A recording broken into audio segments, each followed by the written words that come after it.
ஒரு பெரிய நாட்டை ஒரு இளம் அரசன் ஆட்சி செய்தான். அவன் தன்னோட தந்தை இறந்ததும் அப்புறமா அவரோட வாரிசா அரசன் பதவி அடைஞ்சான். அவன் ஒரு நாள் வேட்டையாடி மகிழ காட்டுக்கு தன்னோட பரிவாரங்களோட போனான். அப்படி போய் நிறைய மிருகங்கள் வேட்டையாடினான். ரொம்ப சந்தோஷப்பட்ட அவன் தன்னோட பரிவாரங்களை விட்டு பிரிந்து ரொம்ப தூரம் போயிட்டான். அப்பத்தான் தான் ரொம்ப தூரம் தனியா வந்துட்டதையும் திரும்பி தன்னோட வந்த பரிவாரங்களையோ அரண்மனைக்கோ வழி தெரியலைங்கிறத மறந்தான். அடடா, வேட்டையாடுற மும்முரத்துல இப்படி வந்து மாட்டிக்கிட்டோம்னு வருத்தப்பட்டான். ரொம்ப நேரம் வேட்டையாடின அவனுக்கு ரொம்ப சோர்வா இருந்துச்சு. நேரம் ஆக ஆக அவனுக்கு ரொம்ப பசிக்க ஆரம்பிச்சது. ரொம்ப சோர்ந்து போன அவன் தன்னோட முயற்சியை கையை விட்டுட்டு தனியா ஒரு இடத்துல உட்கார்ந்துட்டான். அப்பதான் ஒரு வயசான வேட்டைக்காரன் அந்த பக்கமா வந்தாரு. அவரை பார்த்ததும் வேகமா அவங்கிட்ட போன அரசன், ஐயா, நான் தான் இந்த நாட்டோட ராஜா. நான் என்னோட பரிவாரங்களை விட்டு பிரிஞ்சுட்டேன். எனக்கு திருப்பி போக வழியும் தெரியல. ரொம்ப உடல் சோர்வாவும் இருக்குன்னு சொன்னான். அதை கேட்ட வேட்டைக்காரர் சிரிச்சாரு. நாட்டையே ஆட்சி செய்யற உனக்கு உன்னை காப்பாத்திக்கிட தெரியலையான்னு கேட்டாரு. நண்பர்களே, இந்த வீடியோக்கு இன்னும் லைக் பண்ணலன்னா ஒரு லைக் சப்ஸ்கிரைப் பண்ணிக்கங்க. அதுக்கு அந்த அரசன் சொன்னா, நான் என்னோட தந்தையோட மரணத்துக்கு பிறகு அரசனானேன்.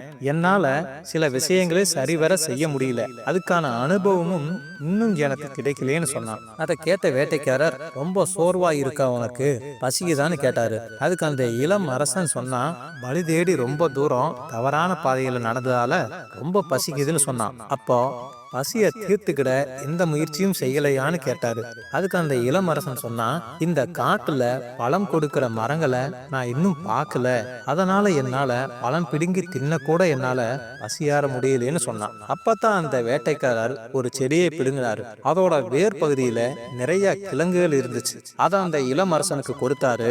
அதை சாப்பிட்ட அரசனுக்கு அப்பதான் புரிஞ்சுது, அடடா, பசிக்கு பழம் தேடி திரிஞ்சா நாம கிழங்கு செடிகளை பத்தி தெரிஞ்சிருந்தா எப்பவோ பசியாரி இருக்கலாமேன்னு தனக்குத்தானே கேட்டுக்கிட்டான். பசியாரின அரசன், ஐயா, உங்களை பார்த்தா ரொம்ப புத்திசாலி மாதிரியும் நல்ல அனுபவசாலியாவும் இருக்கீங்க. எனக்கு அரண்மனைக்கு போகவோ இல்லை என்னோட பரிவாரங்களை கண்டுபிடிக்கவோ உதவி செய்யுங்கன்னு கேட்டான். அதுக்கு அந்த வேட்டைக்காரர், நான் கூட்டிட்டு போறேன், நடந்துகிட்டே பேசலாம் அப்படின்னு சொன்னாரு. அதுக்கு அந்த அரசன் தன்னோட கைவிருந்த மோதிரத்தை கொடுத்து, இந்த மோதிரத்தை வச்சு என்னோட ராஜாங்கத்துல என்ன வேணும்னாலும் சாதிச்சுக்கிட முடியும், இத என்னோட பரிசா வச்சுக்கணும்னு சொன்னான். அதை கேட்ட வேட்டைக்காரர் சொன்னாரு, அப்ப இந்த நாட்டை ஆள்ற உரிமையை எடுத்துக்கவான்னு கேட்டாரு.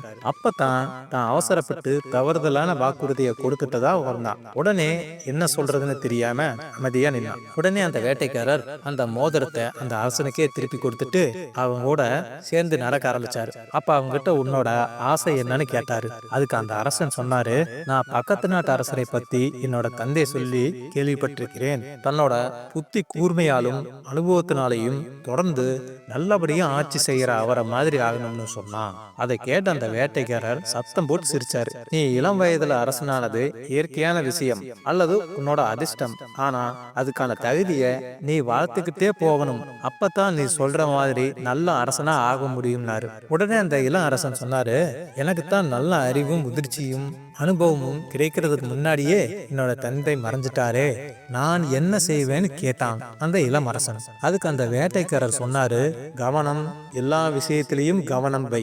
உதாரணத்துக்கு நீ வர்ற வழியில பல மரங்களே இல்லைன்னு சொன்ன, அதுக்கு என்ன அர்த்தம்னு, மனிதர்களுக்கு தேவைப்படுற மரம் எங்க இல்லையோ அங்க மனிதர்கள் நடமாட்டம் இருக்காது. அதனால இந்த பகுதிக்கு மனிதர்கள் வரமாட்டாங்க. இந்த பகுதியிலேயே நீ சுத்தி திரிஞ்சது மிகப்பெரிய தவறு. அடுத்ததா நீ பெரிய பரிவாரங்களோட வந்ததா சொல்ற. அமைதியான காட்டுல மனித கூட்டம் வந்தா என்ன நடக்கும்? பறவைகளும் மிருகங்களும் பயந்து வேறு இடத்துக்கு நகரும். அந்த சத்தத்தை கேட்டு நீ உன்னோட பாதைய மாத்தி இருக்கணும். அடுத்ததா சூரியனோட கதிர்களை வச்சு நேரத்தை கணிச்சிருக்கணும். சூரியன் இருக்கிற திசையை வச்சு அரண்மனை இருக்கிற திசையையும் கணிச்சிருக்கணும். மிருகங்களோட அடர்த்தியா அது போடுற எச்சம் மூலமா கண்டுபிடிச்சிருந்தீன்னா அங்க கண்டிப்பா ஒரு தண்ணீர் வழி இருக்கும். நீ பசியாரி இருக்கலாம்னு சொன்னாரு. தொடர்ந்து தனக்கு தெரியாத விஷயங்களை சொல்லிக்கிட்டே போன இளமரசன், உங்களை மாதிரி அனுபவம் அறிவும் எனக்கு எப்படி கிடைக்கும்னு கேட்டான். அதுக்கு அந்த வேட்டைக்காரன் சொன்னாரு, எல்லாமே பயிற்சி மூலமாகவும் தொடர்ந்து கற்பது மூலமாகவும் கிடைக்கும்.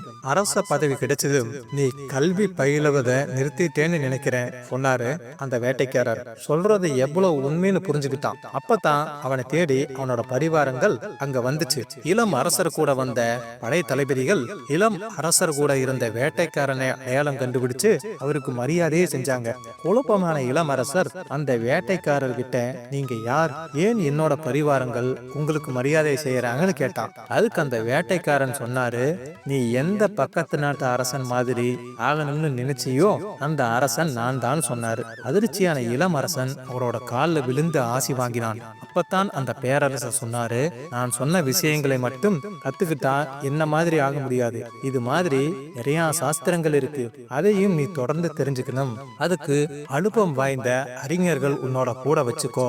அவங்கள துணையை இளம் வயது சுறுசுறுப்பான இளைஞர்களையும் கூட வச்சுக்கோன்னு சொன்னாரு. காட்டுக்கு வேட்டையாட வந்த தன்னோட மிகப்பெரிய உத்வேகம் கொடுத்த பேரரசரை பார்த்து நிறைய தெரிஞ்சுக்கிட்ட அந்த இளமரசன் தொடர்ந்து கல்வி கற்று தொடர்ந்து பயிற்சி செஞ்சு மிக பெரிய அரசன் ஆனாரு. நண்பர்களே, இந்த கதையில கல்வி எவ்வளவு முக்கியங்கிறது இப்போ உங்களுக்கு எல்லாத்துக்கும் புரிஞ்சிருக்குன்னு நினைக்கிறேன். நிறைய நண்பர்கள் நம்ம வீடியோவை பார்த்துட்டு இருக்கீங்க, ஆனா நிறைய பேரு சப்ஸ்கிரைப் பண்ணாம பார்த்துட்டு இருக்கீங்க.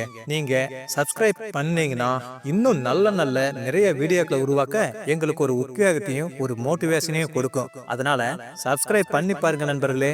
நண்பர்களே, அடுத்து இந்த வலதோரத்தில் இருக்கிற கட்டத்துல ஒரு சூப்பரான கதை இருக்கு, அதையும் தொட்டு பார்த்துருங்க. லைக் பண்ணுங்க, கமெண்ட் பண்ணுங்க, ஷேர் பண்ணுங்க, மறக்காம சப்ஸ்கிரைப் பண்ணுங்க. நன்றி நண்பர்களே.